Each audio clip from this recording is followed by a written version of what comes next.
Hi and good morning again. Okay, so we're going to talk about MMOCashOut and in particular the payment plan for just one aspect of it. Now, I'll go through the basis of it, but you need to understand that this is just a small part of it and there are larger bits and pieces that will be bolted onto MMOCashOut. And this will enable you to earn, I say largely anything that you want to earn. If you want to earn just enough to buy your next game or your next Xbox or whatever, then you can do that. If you want something that's going to give you enough money to perhaps give up your full-time job and do even more gaming, then perhaps this will be a result for you as well. And then perhaps there's those of you who just want to do lots and lots of different things, and it has the potential to give you an awful lot of money to be able to do lots and lots of things and build that, I don't know, that dream gaming room or that man's cave or whatever you want to call it. And this is an opportunity for you to actually do it and also continue playing games and interacting with your friends, your clan, whatever you want to call them, in the same process. So it's really straightforward, but I'm going to do, I do apologise in advance, I'm going to do some drawings and my drawings are rubbish. So I'll need to explain what they are as I draw them. So initially, what we're going to talk about is when you come into MMOCashOut, you can come in at 3 levels, and those levels are as a peasant, as a squire, or as a royal. And depending on which level you're on, obviously it depends on how much you're going to potentially earn through MMOCashOut. And essentially, when you come in, you're going to be buying or have a village.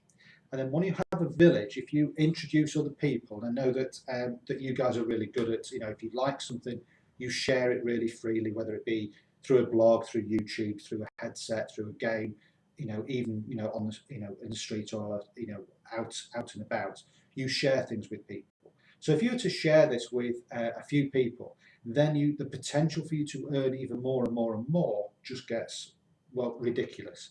But rather than me prattle on, what I'll do is I'll start drawing and I'll explain the process as we go through. So you start off initially, as I said, no matter whether you're coming in as a peasant, a royal or a squire, you're going to come in and you are going to have a village. So this is you in your village. Now your village enables you to tax a certain area. Now at the moment, because it's just you, there is nobody that you are able to tax. And when I talk about taxing, that is the point that you actually start making some money. So you refer it to, you talk to, you speak to 2 people, and they say, yeah, I like the sound of this, and they get involved with MMOCashOut. So, and again, here we go with the drawing. So we've got one here, and the second friend that you've got, you pop in there. So you now have the ability to start taxing other villages because you're starting to expand. Now, as that expands, that gives you, by introducing, speaking to 2 people, that enables you to be able to tax up to, oops, done it the wrong way, 64 villages. Okay, so hopefully you can see that. So just by bringing in 2 people, introducing them to MMOCashOut, that allows you to tax 64 villages. Well, what happens if you bring in a 3rd person into the village fold? Well, your guild now starts to grow, and as your guild grows, because you've now got 3 personal referred villages in your guild, you're now able to tax 1,024 villages. Now, just imagine that you're on a game at the moment. Now, it might be, I don't know, World of Warcraft, something like that. And you've got various, you might have 10 friends on there, you might have 100, you might have 300, you might have 1,000. I don't know. Well, perhaps 2 or 3 of those want to do something this, and they want to actually make some money whilst also gaming.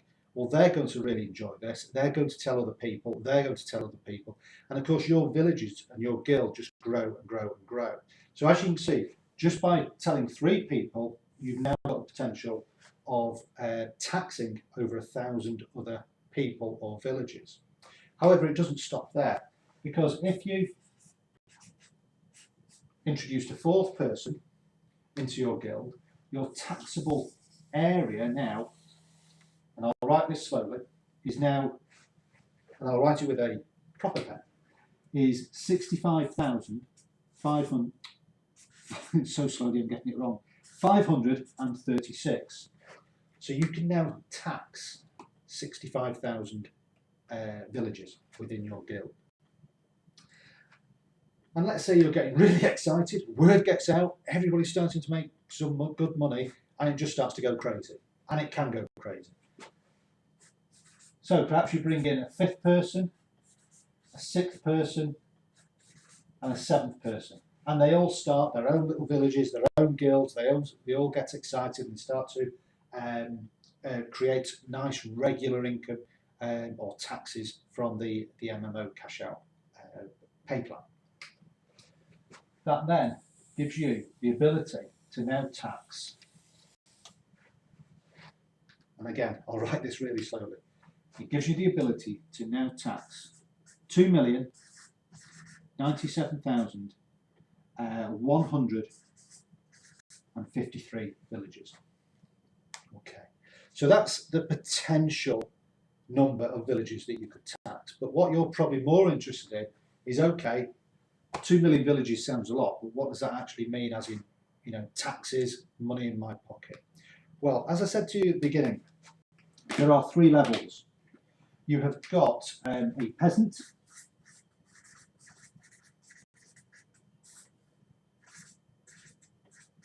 that allows you to tax every single village at a 25 cents each per village.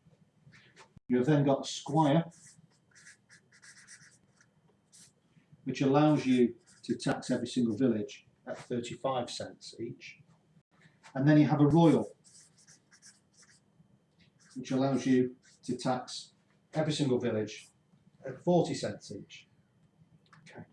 So if you are a peasant, you can tax everything at 25 cents. If you're a squire, you can tax everything at 35 cents. And if you're a royal, you could tax everything at 40 cents. So I know you're mad there with calculators trying to work this out. I'll work this all out for you. So here we go. If you're a peasant, okay, then just at this stage here, with 64 villages to tax, you're going to create an income, or a taxable income, sorry, of $16. Okay. If you're a peasant, the same 64 would create you an income of $22. And again, same 64 here would create an income of $25. Now that's every single month. So it could be that the next game is going to cost you, I don't know, say $70, or in 3 months as a royal, you could buy it for free. Yeah? Okay, if you're a peasant and you had 3 people that you'd brought into the business, then all of a sudden you've now got the ability to tax 1,024 people. So what does that look like? Well, that looks like this. It looks like $256 per month as a peasant. It looks like $358 a month if you're a squire, and it also looks like $409 a month if you're a royal.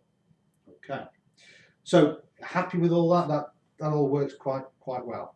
So let's get to the meat and potatoes, which is the 65,000 different villages within your guild that you can then start to tax.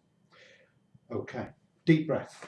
So, and I'm just getting on my knees here, so I do apologise. So if you're a peasant, that would work out at $16,000 per month, with a bit of change. If you're a squire, that would work out at $22,000 and a bit of change per month. And if you're a royal, that would work out at $26,000 per month. Now, all of a sudden, you're able to get your game tree, you're able to get that fancy telly, computer screen, sorry. You'll be able to buy all the top of the range games, the biggest system you could get. You could absolutely own anything as far as the gaming world is concerned. And that is in just 1 month, bearing in mind that you've got another month coming in, another 4 weeks later, you might get another 16 grand as well. And that's just as a peasant. As a squire, you can see big difference, and as a royal, you can see a big difference as well. So I'm now going to go through this one here, and I'm going to go through this one pretty slowly as well. So again, I'll get on my knees. So bearing in mind that you've only had to bring in or create 7 personal villages, they've all got busy, and over time, I'm not saying this is going to happen a week next Thursday, this could take 12 months, it could take 12 weeks, it could take 12 days, it could take 12 years. It really is entirely up to you, the people that you get involved, and how you develop and coach and work with them. So we're at a scenario now where you've brought 7 people into this business. You've got, they've all got busy, and you've now got 2 million villages that you can now tax within your guild. Now that taxing produces this sort of an income. And bearing in mind that this isn't just a one hit, this is an income that will grow to this level and then will continue, all things being equal, then continue every single month. So you're not going to go nothing then bang. You're going to have these incremental growth rates over the months and over the years, if you like, until you get to this level, and then it will be every single month afterwards. So if you were a peasant and you had 2.1 million people in your guild, your taxable income would be $524,000 every single month. If you were a squire, your taxable income, if you like, would be $734,000 every single month.